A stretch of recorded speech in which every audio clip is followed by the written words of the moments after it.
Good.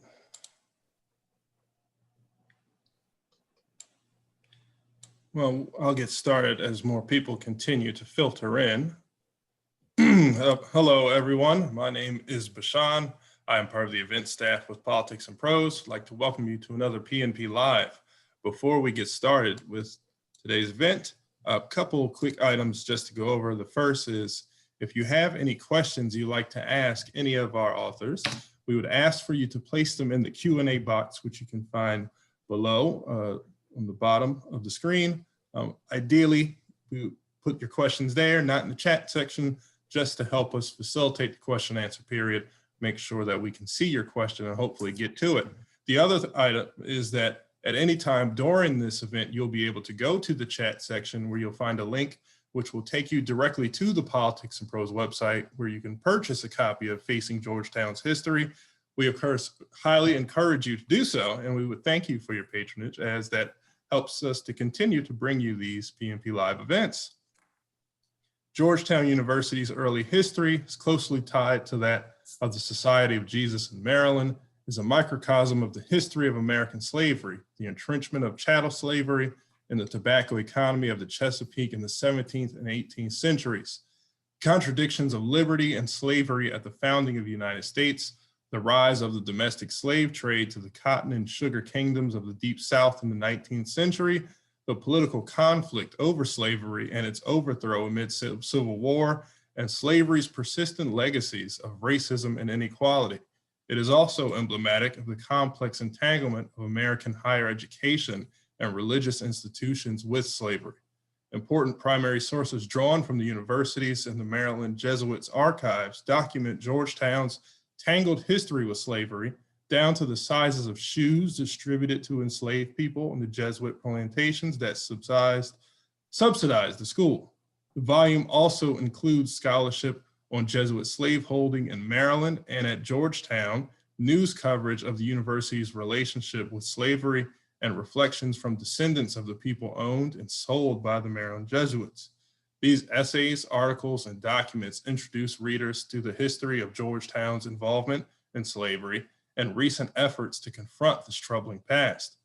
Current efforts at recovery, repair, and reconciliation are part of a broader contemporary moment of reckoning with American history and its legacies. This reader traces Georgetown's Slavery, Memory, and Reconciliation Initiative and the role of universities, which are uniquely situated to conduct that reckoning in a constructive way through research, teaching, and modeling thoughtful, informed discussion. We are joined today by Adam Rothman, who's a professor at Georgetown University's Department of History. He is author of Beyond Freedom's Reach, A Kidnapping in the Twilight of Slavery, and the principal curator of the Georgetown Slavery Archive. We are also joined by Elsa Mendoza, who's a PhD candidate in history at Georgetown University and the assistant curator of the Georgetown Slavery Archive. She is currently writing her dissertation on the history of slavery on Georgetown campus. We are also joined by Ms. Laurette Savoy, who is the David B. Truman Professor of Environmental Studies at Mount Holyoke College, where she explores the marks of history on the land. She's the author of Trace, Memory, History, Race, and the American Landscape, and she also descends from the people enslaved by the Jesuits, which we are discussing today. With no further ado, the floor is yours. John, thanks so much. It's wonderful to be here virtually with Politics and Prose and in conversation with my co-editor, Elsa Mendoza, and the wonderful Laurette Savoy, who wrote the foreword to Facing Georgetown's History. I'd like to begin by telling you something about the origins of this book, and then a little something more about what's inside it. Then Elsa and Laurette are going to give their perspectives on the volume as well. So you get some different points of view. But I think it's important to emphasize that the book is in many ways a collaboration, and the ethic of collaboration is really at the heart of what we're trying to do. For me, this book begins almost 6 years ago. I teach history at Georgetown. I teach the history of slavery at Georgetown. That's my That's my area of expertise, the history of American slavery. And in 2015, I was lucky enough to be appointed by the president of the university, Jack DeGioia, to a working group on slavery, memory, and reconciliation. President DeGioia charged the working group with studying Georgetown's history of slavery and making a set of recommendations to him and the university community on how we could best acknowledge and reckon with that history. It was a really intense academic year serving on that working group alongside students, colleagues, members of the staff and administration at Georgetown, and alumni. And one of the things that really struck me about that experience of the working group was the fact that Georgetown's history of slavery was never a secret, was never deliberately hidden away. And yet, most members of the university community, including some of us on the working group, really had no idea about the substance and extent of that history. Jesuit scholars had written about that history for 100 years. My predecessor at Georgetown, a historian named Emmett Curran, in his bicentennial history of Georgetown, had written about the school's ties to slavery. The American Studies program at the university in the 1990s and first part of the 21st century had a whole curriculum around this history. And yet in 2015, public knowledge about this history was very limited. So as a historian, somebody who studies this stuff, I took it as a failure of myself and my colleagues, and a failure to make this history better known. So since then, since the working group, we've really been dedicated to researching, teaching, and telling the story of this history in new ways that can reach different audiences of people and different publics. So one of the things that we did as part of the working group was to create a website called the Georgetown Slavery Archive, slaveryarchive.georgetown.edu, to collect and publish online original archival material that documented Georgetown and the Jesuits' history of slavery. That website now has more than 400 items on it, both historical and contemporary, including material about the Slavery Memory and Reconciliation Initiative at Georgetown. I was lucky enough to be joined in that project by Elsa Mendoza, who was then a PhD student at Georgetown. She took an interest in this history. She decided to write her dissertation about slavery on the Georgetown campus. And I'm happy to say she actually just defended her dissertation a few weeks ago and is now one of our most newly minted PhDs. She was the assistant curator on the archive and the co-editor of the book. And a lot of what we know about slavery on Georgetown's campus comes from the research that she's done over the last few years. The archival research that we've done has brought us into the archives at Georgetown, the Booth Family Center for Special Collections. We've been in there with members of the Maryland Jesuit enslaved descendant community, which is where I actually met Professor Savoy. And I'll let her tell that story a little bit later. But this research, this effort at teaching has brought us all together. And it brought us to this book. Now, actually, the book is the brainchild of the editor-in-chief of Georgetown University Press, Al Bertrand, who actually sat in on a class I was teaching called Facing Georgetown's History a couple of years ago. And at the end of the semester, he said, that he thought more people should know about the materials that we studied in the class. So he suggested that we compile a reader based on that class and make it available to the public. So in reading this book and reading Facing Georgetown's History, you're really sitting in on my class at Georgetown, on facing Georgetown's history. So it's exciting for me to be able to work with my collaborators and bring this history beyond the Georgetown classroom. So that's the story of the origin of the volume. Now, what's actually in it? The book has two parts to it. The first part focuses on Georgetown's history, its long history of its connection to the Jesuits and Jesuit slaveholding. The second part of the book focuses on what's been going on over the last 5 years as Georgetown, the Jesuits, members of the descendant community, and the broader public think long and hard about what we owe to each other as we become more and more aware of this history. So let me talk about both parts of the book. First, the history. As you heard, I think, from the introduction, the history of Georgetown, the Jesuits, and slavery touches on many different aspects of the history of slavery. In fact, we say that it's really a microcosm of the whole history of American slavery. You can learn about the rise of slavery in the Chesapeake colonies. You can learn about the contradictions between liberty and slavery at the founding of the new United States. You can learn about the ways that slavery was part and parcel of the landscape of higher education in the early United States. You can learn about the complicity of religious institutions in the institution of slavery. And you can learn about its legacies, its long legacies into the present, all through the lens of Georgetown's own history.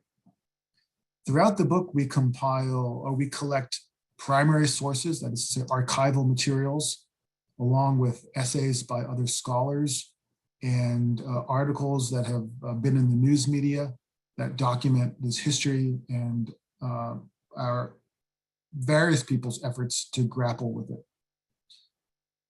I think Elsa and I are both particularly committed to the archival section of the book, the documents that we put together that trace this history.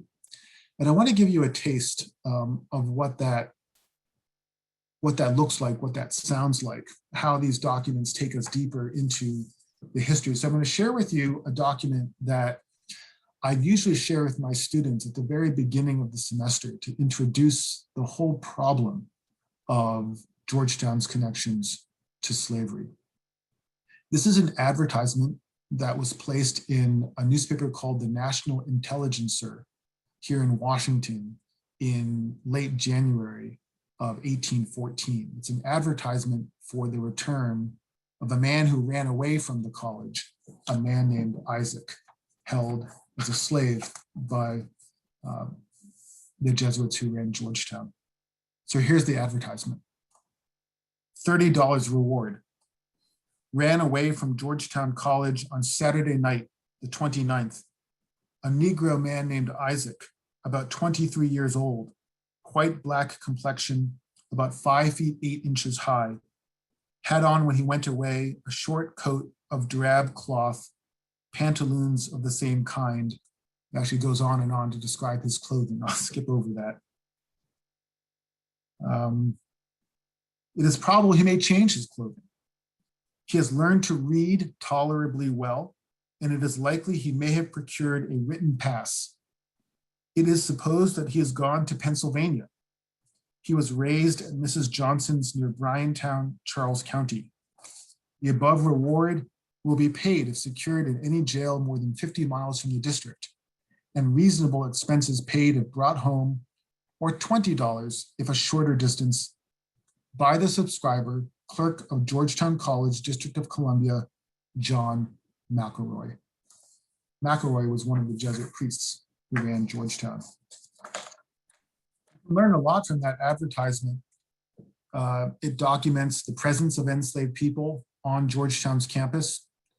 It shows their aspirations for freedom because Isaac ran away, hoping perhaps to get to Pennsylvania. It also shows the lengths that his enslavers would go to try to get him back. In this case, we happen to know a little bit more about the story from McElroy's own journal, which he kept, a daily journal of life at the college, which is now in the Booth Family Center for Special Collections in the Georgetown Archives. It turns out that Isaac was arrested in Baltimore, thrown in jail, and sold as punishment for running away. So this is one of the more powerful archival documents that illustrates the history of slavery at Georgetown. And it's one of hundreds, if not thousands, of pieces of archival evidence that document this history, only a small fraction of which we could actually put in the book. So you can learn a lot about the history from the first part of the book. The second part of the book is really focused on the recent past, the last 5 or so years in the wake of the rediscovery, if you will, of this history at Georgetown.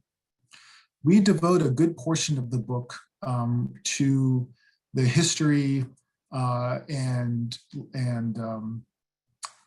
current history of the descendants of the people who were owned and sold by the Georgetown Jesuits. One of the remarkable things to come out of the Slavery Memory and Reconciliation Initiative at Georgetown is the emergence of the descendant community. I have to give a lot of credit here to a Georgetown alumnus named Richard Cellini, who independently started a group called the Georgetown Memory Project, which was dedicated to tracing and identifying the living descendants of the people owned and sold by the Maryland Jesuits. And his efforts and the efforts by the descendants themselves to trace their own family histories has created a living, breathing community of people whose own families are tied to this history.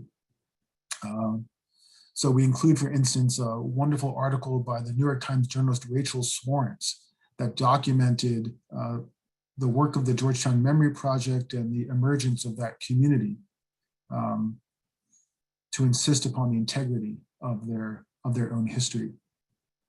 We also trace the efforts to restructure the memory of this history at Georgetown through things like renaming buildings on campus. We document the activism of Georgetown students in forcing the university community to face up to its history. Most recently through a vigorous debate that was held on campus in the spring of 2019, I believe it was, to establish a student activity fee to support a fund to subsidize projects that would benefit the descendant community.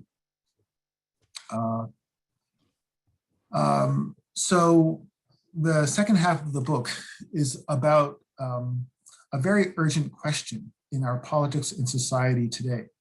And we can see the debate all around us in American politics. How do we face this past? How do we live up to it? How do we fulfill our obligations to each other that arise from an honest and serious look at our past? And so we hope that this volume will contribute in a thoughtful and reflective way to that conversation. So that's our hope in any case.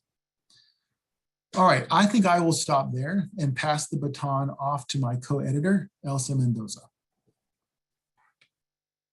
Thank you, Adam. Well, I began working on this topic in the summer of 2017 in collaboration with other graduate students. And at that time, our goal was to locate documents related to the sale of 272 men, women, and children in 1838. Our goal was also to put these documents at the Georgetown Slavery Archive, find them, transcribe them. So I hope you visit this website. But when I was doing research in the archives, that I realized that the history at Georgetown and slavery was much more than just one event. This event is probably what comes more to your mind since it was part of the national news. But after reading account books and letters from priests, I think we all came to realize that the extent of this history is much deeper. And that is one of the ideas that drives the book, to introduce to our readers to the breadth and depth of Georgetown's history with slavery. For example, the first letter that I found in the archive and that I share my experience in finding it in the epilogue of this book was a letter that narrated the beating of a woman named Suki. Suki had been enslaved by the Jesuits at St. Inigo's plantation. And in her old age, she shared with a Jesuit priest that when she was young, she had found a priest self-flagellating, and that upon being discovered, the priest, after being angry with her, gave her a dreadful whipping, in Suki's words, for her curiosity. Now, we know of this event through the eyes of one of Suki's enslavers, but one of the goals that we have, one of the driving forces of this project, is to bring out stories like Suki. Georgetown and the Jesuits' connections to slavery, as I said, were extensive. The school profited from slavery, the labor of enslaved men, women, and children, since it opened its doors. It wasn't only one sale in 1838. And the Jesuit leaders of the school only stopped using enslaved labor on campus and on their plantations when slavery became outlawed in this country. So in this book, we offer you a survey, the class that Adam mentioned to you, not only of documents, but of the scholarship that has been part of this, problem. The oldest document that you can find in our book, and since I'm a historian, I want to emphasize these documents, dates from 1717. It is the oldest document that you can find in the archives of Georgetown University that documents the names of enslaved people. The Jesuits held people in slavery in plantations in southern Maryland, and this document names 15 people that were held in slavery in 1717, including 7 children whose names were Jack, Clem, Tom, James, Betty, Kate, and Susan. To document the temporal scope of this story, we not only go to 1717, we also include the document, the last man that was enslaved at Georgetown's campus. His name was Aaron Edmondson. Edmondson labored on campus from 1859 to 1862. He labored not in a plantation in southern Maryland, but actually on the school grounds on 37th and Oak Street Northwest. Edmondson was there actually when Union soldiers were on campus. And he left campus only 1 month before the passage of the Compensated Emancipation Act in the District of Columbia. This book, as Adam mentioned, is an academic collaboration, but I also see it as an exercise in accountability.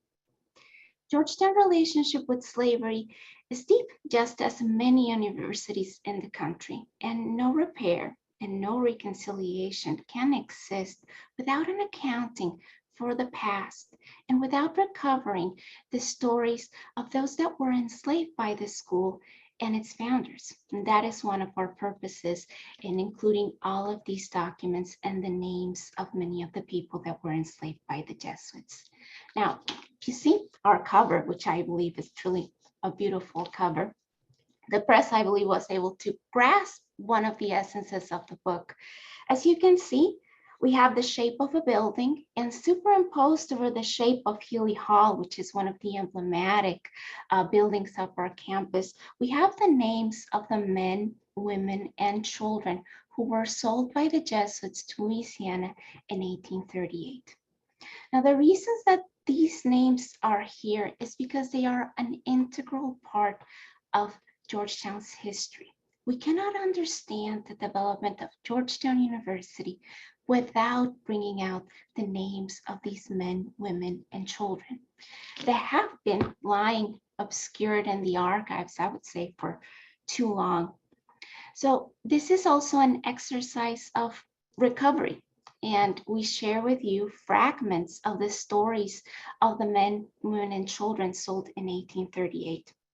And I think frustratingly for us as historians, the direct voices of enslaved men, women, and children are very difficult to access for us. In the case of the Georgetown University archives, there's only one document that we know that was written by an enslaved person, a man named Thomas Brown.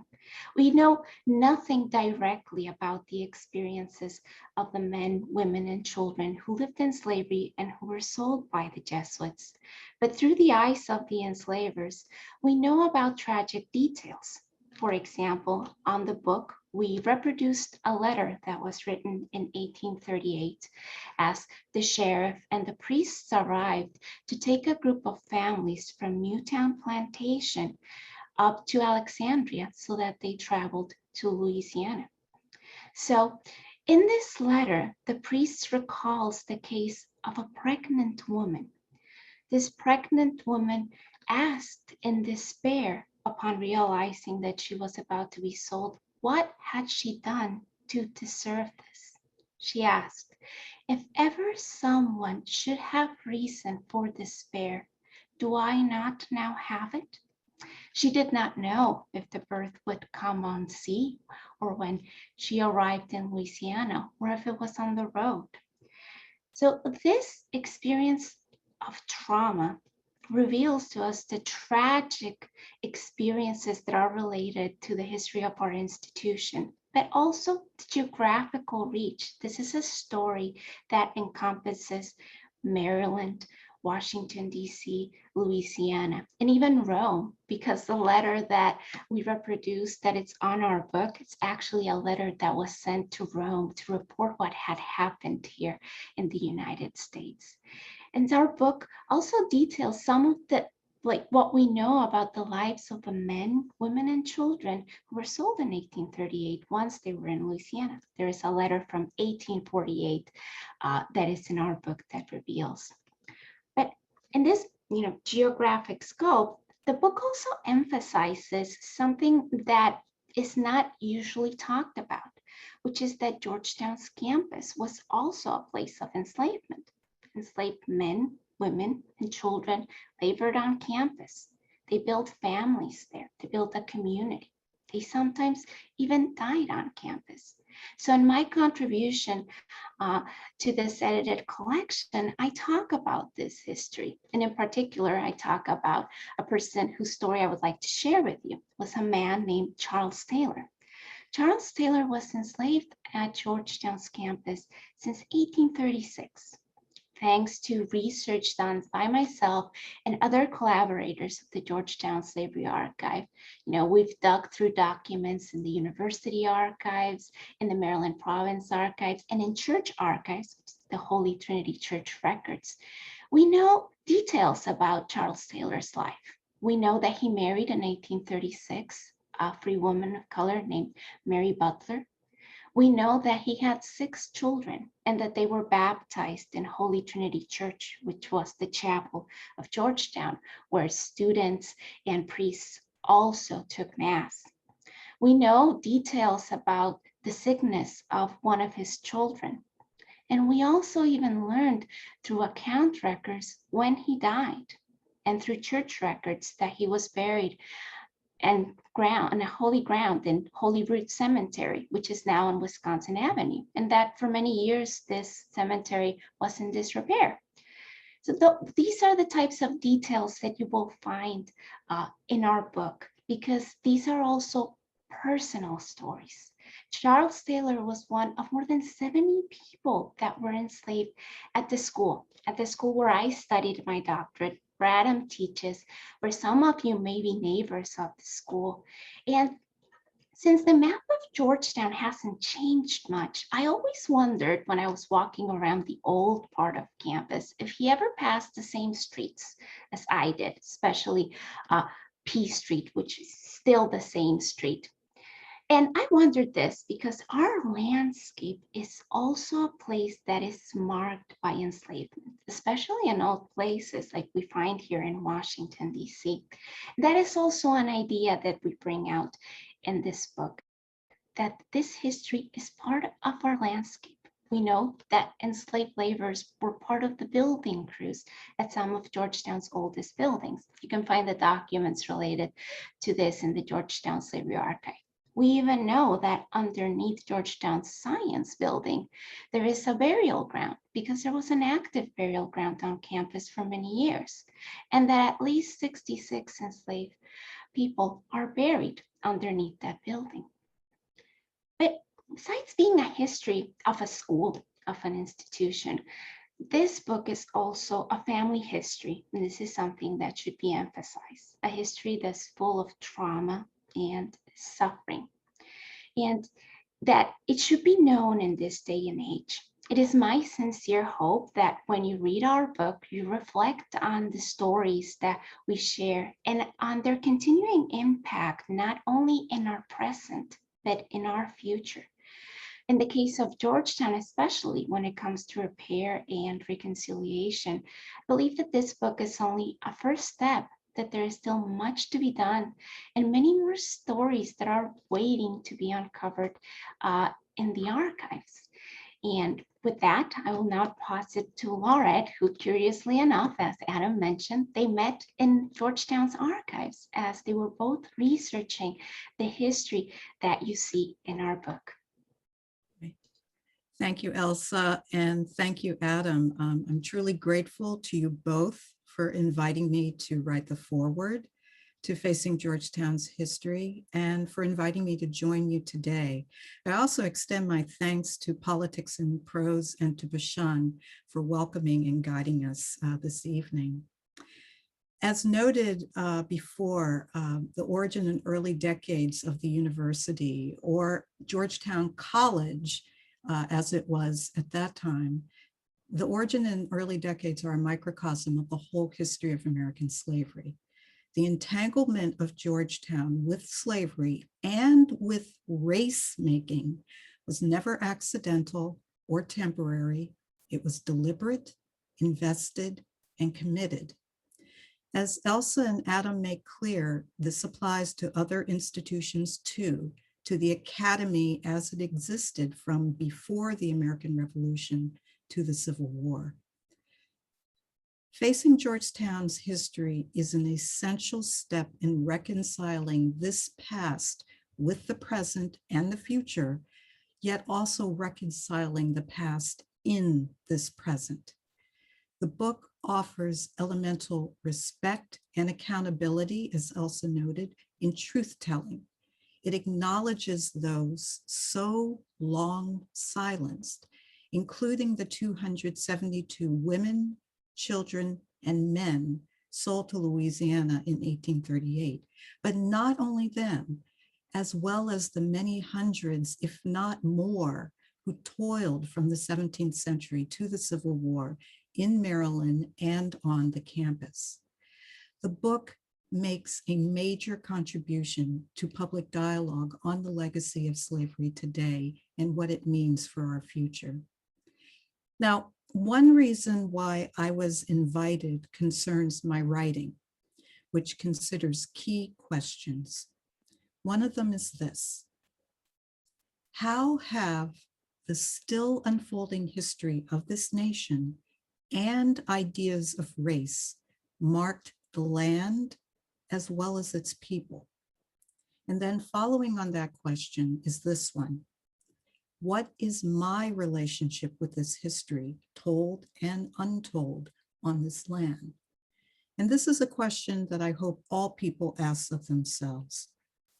The history of the Chesapeake region, of Washington, D.C., of Maryland, and of Georgetown College, then University, is very complex. And for many people like me, it's deeply personal.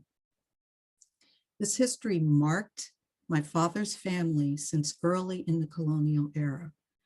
These are people with ancestral roots from Africa, from Europe, and from indigenous America.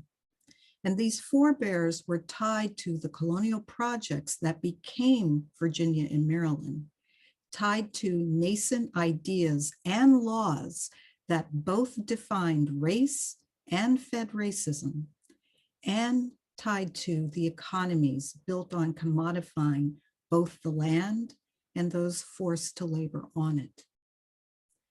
Now, Jesuits arrived in colonial Maryland in 1634, and they, as well as other Catholic planters, long took part in its agricultural economy. Many hundreds, if not more, of enslaved people were forced to toil on Maryland estates, generation after generation, to sustain Jesuit Catholic missions. And Georgetown's history, as Adam and Elsa note, is a key part of this. And I learned how close this history is because of Adam and Elsa's work and the Georgetown Slavery Archive they curate, because of research on Maryland freedom suits by Will Thomas, which appears in his new book, A Question of Freedom, and because of the Georgetown Memory Project under Richard Cellini, which has helped to identify living descendants of those sold and shipped to Louisiana in 1838. And what I learned was that some paternal ancestors were enslaved by Jesuit priests as early as the 18th century, or even perhaps earlier. Some were sold by Jesuit priests, and via court petitions, some gained their freedom from servitude to Jesuit priests. Now, how Adam and I met is also important. It was on my first visit to the university's Booth Center, or Booth Family Center, for special collections. I wanted to go there to search through the Maryland Province archives of the Society of Jesus for records that could help me find clues to my family. And so after requesting the daybook and will of a Catholic planter from the early 1700s named James Carroll, along with Jesuit estate records, I was told by staff members there that I'd have to share them with another person. It was truly serendipity that that other person turned out to be Adam. He was pulling the items that day to show to some descendants of the Queen family who were visiting. And so chance fortune allowed me to meet cousins many generations removed from our common ancestor. And that first day, I went through so many materials, pages after pages. And I remember the last page I touched and read at the archives, and it was written by a priest in his spiritual retreat in 1749. And these are his words. To the greater glory of God, charity to Negroes is due from all, particularly their masters. As Negroes are members of Jesus Christ, redeemed by his precious blood, they are to be dealt with in a charitable, Christian, paternal manner, which is at the same time a great means to bring them to do their duty to God, and therefore to gain their souls. This and other records of the enslaved doing their duty smelled of dust, of mold, and of age. And I was there for days that first visit, just pouring through these materials. And I came to realize that the ink on them, handwritten so long ago, could still run in a drop of water, and it could still fade if exposed to sunlight. The past is never remote or resolved. It can still wound, such as by what I call papered violence. On one hand, archival materials give stark but fragmentary evidence of the world inhabited by those enslaved. Yet most documents present the viewpoints of those who use power to control and extract labor without consent. Most documents were made and sanctioned by the brutalizers or by those supporting brutality. And such records are not on terms the enslaved would choose. nor of how they saw themselves. And so recognizing documentary violence is vitally important, and Facing Georgetown's History does this superbly well. So let me end by noting, as my colleagues and friends have, how essential it is to confront painful elements of this nation's history, because the legacy of slavery and of the racism it fed and reinforced remains malignant. It distorts who Americans think we, the people, are as citizens and as communities. And as we've all seen, the events of the past year show this quite clearly. Challenging this legacy requires recognizing the depths of its roots and the persistence of its reach. Facing Georgetown History does this so well. So I thank you, Adam and Elsa, for allowing me to be part of your tremendous project.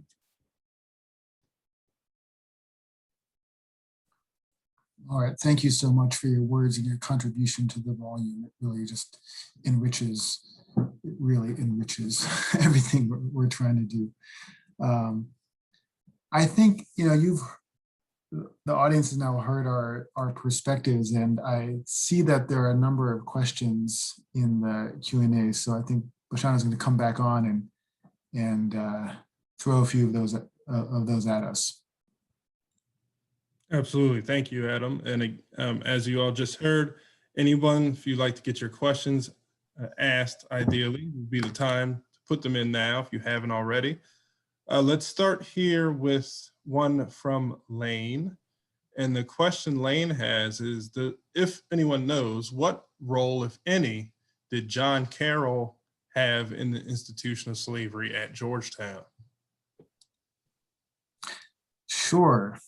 A great leadoff question. When you walk in the front gates of Georgetown, right in front of you is a big old statue of John Carroll. And I think it says, Patriot Prelate Founder, something like that. Carroll is regarded, he's the first Catholic bishop in the United States. He really was the founder of Georgetown, and he stood really at the apex of the Catholic slave-owning class and the clergy that supported it. Carroll himself, I believe, owned two people during his lifetime. One he sold, the other he manumitted by will upon his death. But beyond that, Carroll was really the head of the structure, the corporate structure that managed the ex-Jesuit plantations in Maryland in the early Republic, as well as the university. So you can find him all over the minutes of something called the Corporation of Roman Catholic Clergy that made the decisions regarding slaveholding on those plantations and the disposition of the profits from the plantations and the sale of slaves, some of which went to the college. So he is actually a really illustrative figure for thinking about the relationship between the college, the plantations, the clergy, and the slave economy of the Jesuits. And it's not a simple story at all, but he really stands at the center of that early history. Yes, I would add that as Archbishop, John Carroll was also personally in charge of a plantation called Bohemia Plantation, which had around 20 enslaved people in the 1790s and early 1800s. And from that plantation, John Carroll sent funds constantly to Georgetown University. So he wasn't only individual that was integral to the foundation of the school, but his relationship to slavery, in particular with his relationship to Bohemia Plantation, was integral to the maintenance of the school for its first years. Thank you. Elsa and Adam, you said it well. All right, so next question we have here is from Elizabeth. She says, well, first, thank you. And also, did any of you, the authors, reach out to other countries? I guess I'll also add in there, possibly just research other countries regarding their process of reconciling and showing redemption to, in this case, we're talking about formerly enslaved people. And of course, she references South Africa, such as what they did with the apartheid, I would assume. Actually, in 2015, 2016, one of the events that the Working Group on Slavery, Memory, and Reconciliation held at Georgetown included somebody who had been part of the South African Truth and Reconciliation Commission. And he gave his perspective on the origin, intent, and legacies of what that commission had done in South Africa. So from a pretty early point, we were trying to think about Georgetown's own obligations towards reconciliation in a broader international context with models like what took place in South Africa. I think the other point I want to make is that at Georgetown, in any case, a lot of what's gone on at the university in terms of memory and reconciliation has taken place in a Catholic tradition. So even the idea of reconciliation comes from Catholic theology and ritual. And of course, that's a global institution right there. So I think some of us have been trying to think about this in an international way, using models of reconciliation and reparation from around the world. And I would add that I have colleagues at Georgetown, for instance, in the government department, who look at issues of transitional justice across the globe in their classes.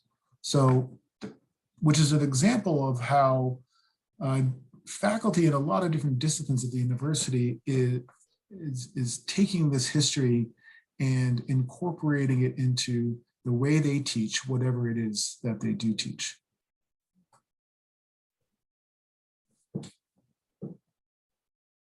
All right, so here's a question from Susan.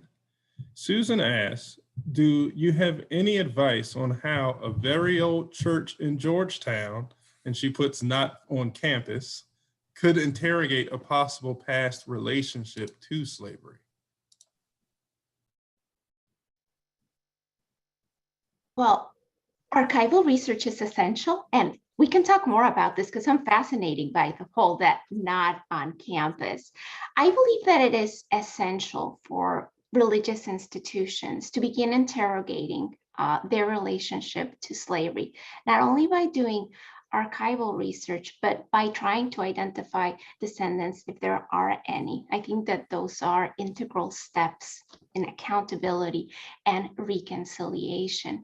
But I think an initial thing would be immediately to try and do archival research if the church has archival records, to try and find out what is the extent of their relationship to slavery. And also to consider that sometimes institutions benefited from slavery without necessarily owning enslaved people. They might have rented enslaved laborers. So there are multiple ways in which you can interrogate the problem of how did an institution benefit from slavery. I wonder if it's all right to be in contact with you. I would love to be in, you can email me. All right. Especially if the church might be Trinity or Mount Zion, or I'm just thinking of you in Georgetown. Yes, exactly.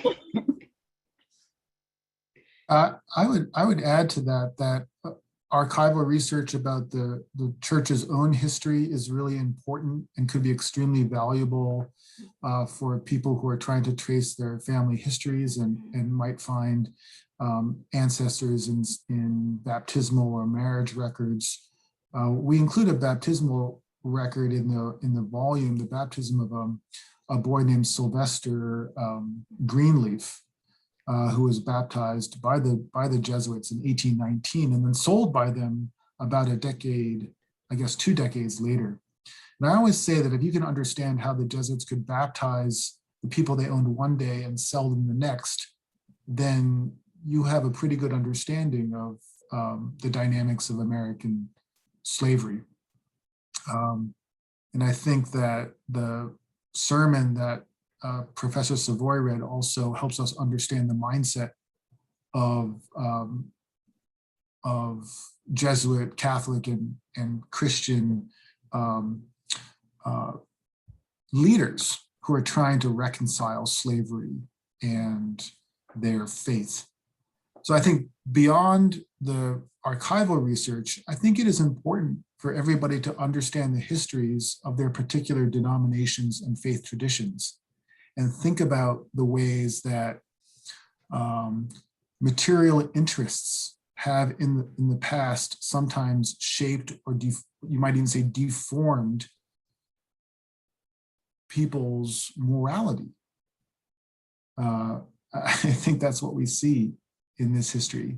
But tracing that and facing that is, I think, one of the ways potentially of escaping it in our own lives. So that kind of is a perfect segue into this next question. And as you mentioned, Adam, it goes to something that Professor Savoy read earlier. And Elizabeth says, greetings, can you please share any justification or in the form of documentation or anything else for the church or priests' actions in the enslavement in God's image? Are there any quotes of scriptures or homilies or anything essentially justifying the acts? Yes. So we don't include them in the book. In the Georgetown Slavery Archive, you can find multiple ways in which Jesuit priests and Jesuit brothers justified enslavement using religion, particularly the Old Testament and the Curse of Ham. If Joseph Moberly, who was a Jesuit brother, for example, wrote in his diary like a full explanation of how was it that slavery was according to reason and slavery was according to God. We also know of homilies that were given at the time that talked about enslavement. We haven't really been able to find many sermons that deal with enslavement, but we do know the religious justifications that they used, and you can find them online at the Georgetown Slavery Archive, because they are really an interesting window on how these priests used religion and their ideas on God to justify something that was unjustifiable.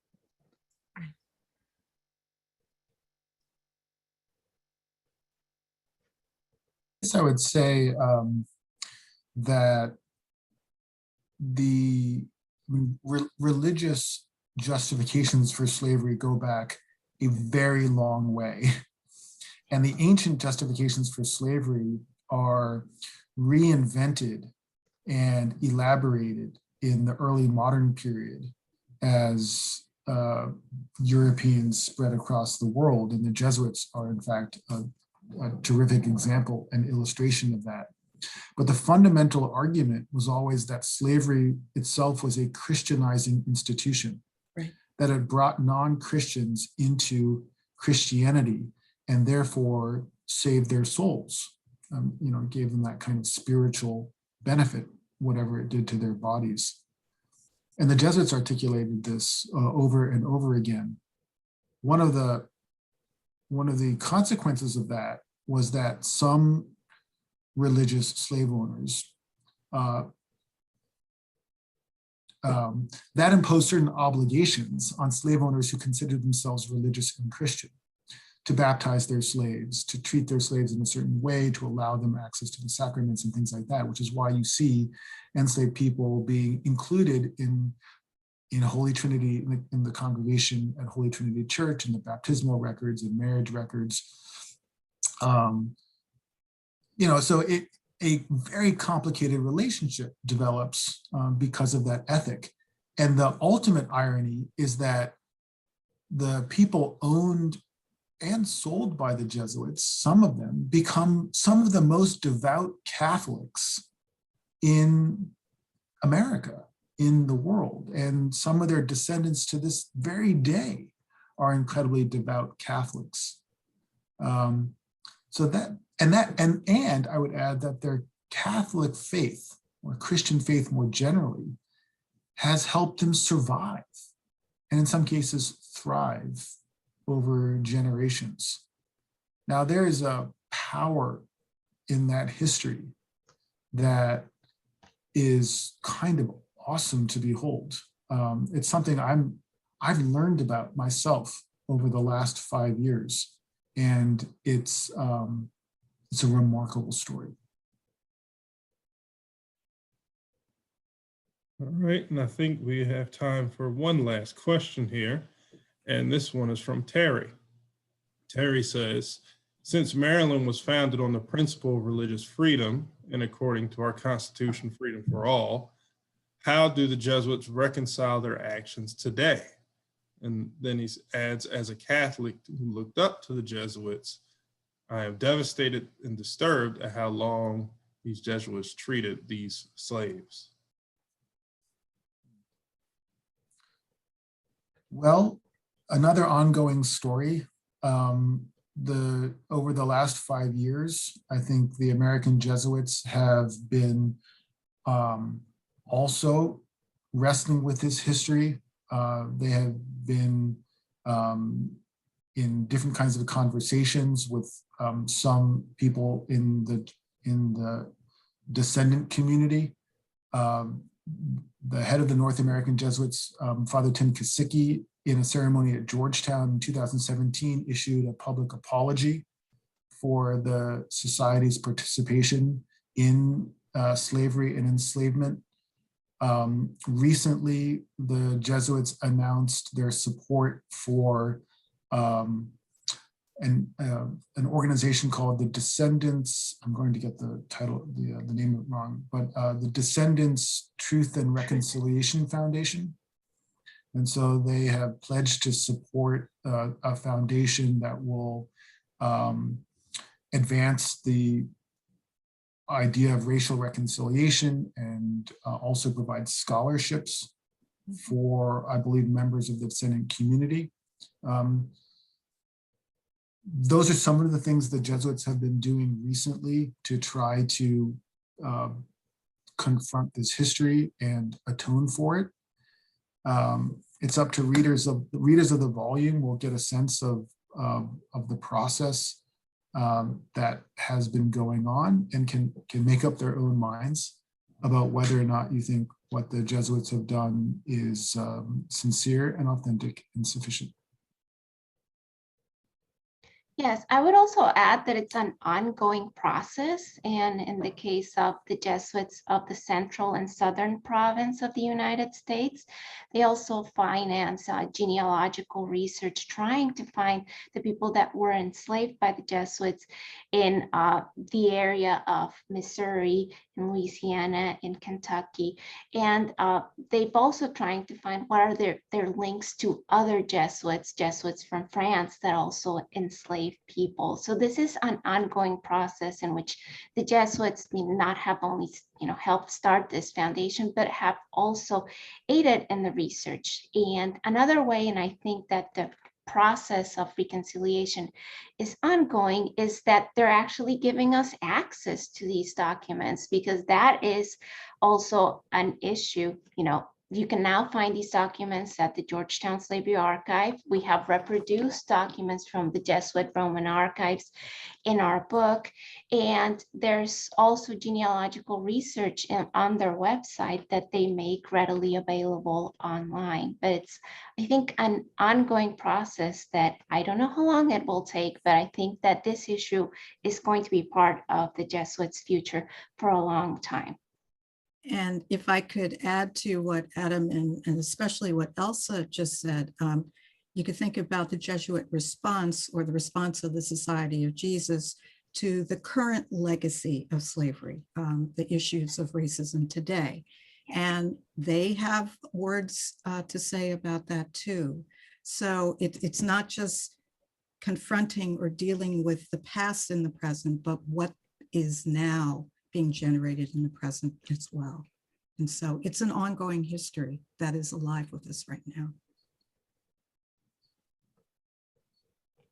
Actually, I have the last question. So, it's a little mistake in there. So we always ask each of our featured authors here, join us at Politics and Prose, if you're currently reading anything, and if so, could you please share that with our viewing audience and any particular order? I'll go last. Okay, well, I'll go first because I recently finished my dissertation, so I'm taking a mental break from anything academic at all. So I'm actually reading kind of an old book by John Holloway, which is about voices from the great Black baseball leagues. I love baseball, so I am actually reading this book while I listen to the baseball broadcast at night. That is what I'm reading right now. It's great. Adam?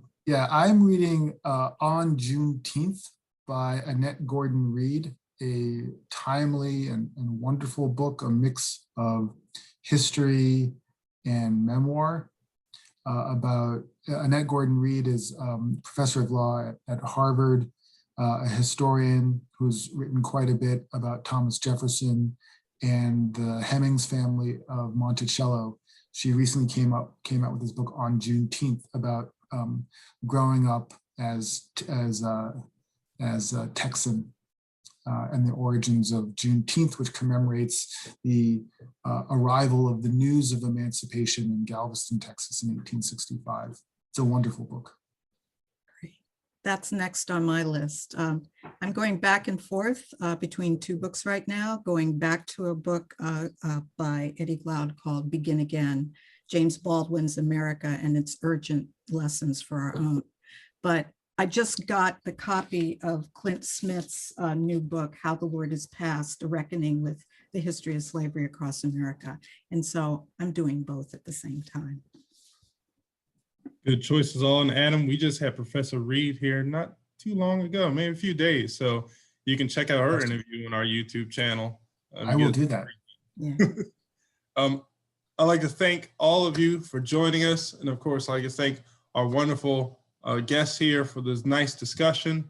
To everyone out there, I want you all to, of course, buy books for your friends, keep buying books, stay reading, stay safe, everyone. And once again, thank you very much for joining us. Thank you. Thank you. You. Have a nice evening, everyone. You too. Take care. Mm.